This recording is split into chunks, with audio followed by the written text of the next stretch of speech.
Hello, അങ്ങനെ കുറച്ച് കാലത്തിന് ശേഷം വീണ്ടും ഒരു കുക്കിംഗ് വീഡിയോ ആയിട്ട് വന്നിരിക്കുകയാണ്. ഇന്ന് നമ്മൾ ഉണ്ടാക്കുന്നത് സോയാ ചില്ലിയാണ്. അപ്പോൾ സോയ ഞാൻ തിളച്ച വെള്ളത്തിലിട്ട് കുറേ നേരം കുതിർത്ത് വെച്ചതിന് ശേഷം ഇച്ചിരി ഉപ്പും നമ്മുടെ കോൺഫ്ലോറും ചേർത്തിട്ട് മിക്സ് ചെയ്തിട്ട് കുറച്ച് നേരമായിട്ട് വെച്ചിട്ടുണ്ട്. അത് നമ്മൾ എണ്ണയിൽ എന്ത് ചെയ്യാം, ചെറുതായിട്ടൊന്ന് വറുത്ത് കോരാം. അധികം ഇതായിട്ട് വറക്കണ്ട, അധികം ചുമക്കനെ വറക്കണ്ട. ചെറുതായിട്ട് വറുത്തതിന് ശേഷം പിന്നെ എന്ത് ചെയ്യാം, നമുക്ക് ഒരു കടായിൽ കുറച്ച് ബട്ടർ ചേർക്കുക.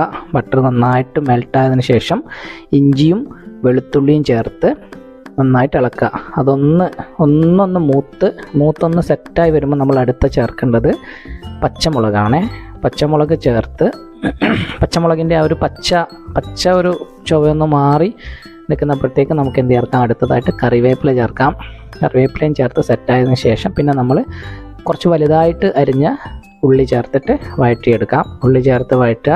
നന്നായിട്ട് വഴറ്റിയതിന് ശേഷം ഉള്ളിയുടെ കൂടെ നമ്മൾ എന്ത് ചെയ്യാം, നമുക്ക് നമ്മുടെ ഷിംല മിർച്ച് അത് നമുക്ക് ചേർക്കാം. നമ്മൾ എന്തായിരുന്നു അതിന് പറയുക, അതിൻ്റെ മലയാളം മറന്നു. ഇവിടെ നോർത്തിൽ ജീവിച്ച് അതിൻ്റെ മലയാളം മറന്നു കേട്ടോ. നമ്മുടെ ക്യാപ്സിക്കം ചേർത്ത് പിന്നെ വറുത്ത് വെച്ച് സോയയും ചേർത്ത് ഉപ്പിട്ട് ഇച്ചിരി മഞ്ഞൾപ്പൊടി ഇട്ടതിന് ശേഷം പിന്നെ soya sauce, chilli sauce, tomato സോസൊക്കെ ആവശ്യാനുസരണം ചേർക്കുക. ടൊമാറ്റോ സോസ് കുറച്ച് കൂടുതൽ ചേർക്കണം.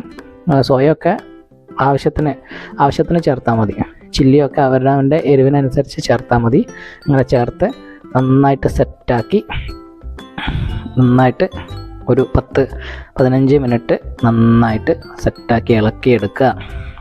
നമ്മൾ ഇളക്കിയെടുത്ത് നമ്മുടെ ഉപ്പും കാര്യങ്ങളൊക്കെ പാകത്തിന് നോക്കിയതിന് ശേഷം പിന്നെ എന്ത് ചെയ്യുക, മല്ലിയില ചേർക്കുക.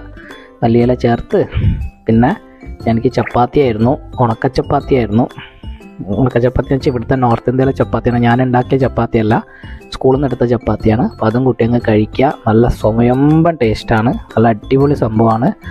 ഞാൻ ആദ്യമായിട്ടാണ് കേട്ടോ സോയാ ചില്ലി കഴിക്കുന്നത്. അപ്പോൾ എല്ലാവരും എന്ത് ചെയ്യുക, ഒന്ന് ജസ്റ്റ് ട്രൈ ചെയ്ത് നോക്കുക.